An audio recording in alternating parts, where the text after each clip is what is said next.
Assalamualaikum warahmatullahi wabarakatuh. Saya Fitri Andriani dari semester 2B.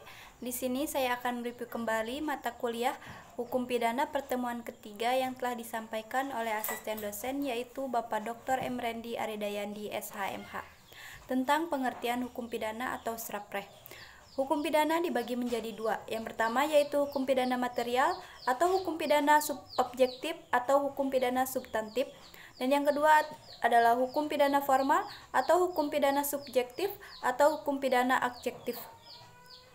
Hukum pidana material yaitu keseluruhan peraturan yang memuat larangan atau keharusan dan bagi yang melanggarnya diancam dengan pidana.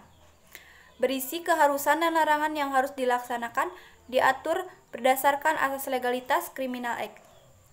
Mengatur tentang siapa-siapa yang dapat dimintai pertanggungjawaban diatur berdasarkan asas kesalahan, criminality, dan criminal responsibility.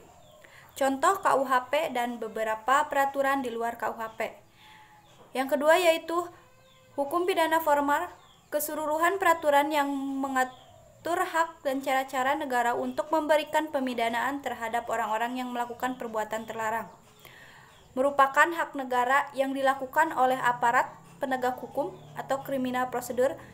Contohnya KUHP atau Undang-Undang Nomor 8 Tahun 1981. Yang kedua yaitu pembagian Kitab Undang-Undang Hukum Pidana. Bagian yang bersifat umum. Berlaku untuk seluruh lapangan hukum pidana baik yang terdapat dalam KUHP maupun di luar KUHP diatur dalam buku yaitu pasal 1 sampai dengan 103. Bagian khusus mengatur perbuatan-perbuatan yang dapat dipidana dan disertai ancaman berupa sanksi bagi yang melanggarnya. Diatur dalam buku 2 pasal 104 sampai dengan 488 tentang kejahatan.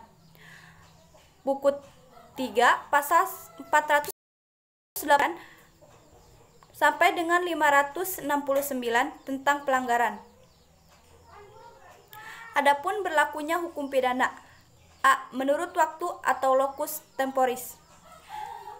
Didasarkan pada asas legalitas Nullum delictum nulla poena sin praepitea lege poenali. Dalam KUHP diatur pada pasal 1 ayat 1, tiada suatu peraturan dapat dipidanakan kecuali atas kekuatan aturan pidana di dalam perundang-undangan yang telah ada sebelum peraturan dilakukan.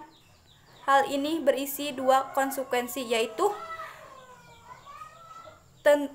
harus dirumuskan terlebih dahulu dalam rumusan undang-undang. Tindak pidana yang tidak diatur dalam KUHP tidak dapat dipidana atau dihukum. Larangan adanya penafsiran secara analogi. Peraturan harus ada sebelum terjadinya tindak pidana.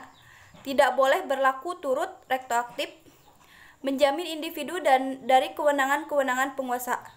Sanksi pidana merupakan paksaan. Yang selanjutnya adalah menurut tempat locus delicti.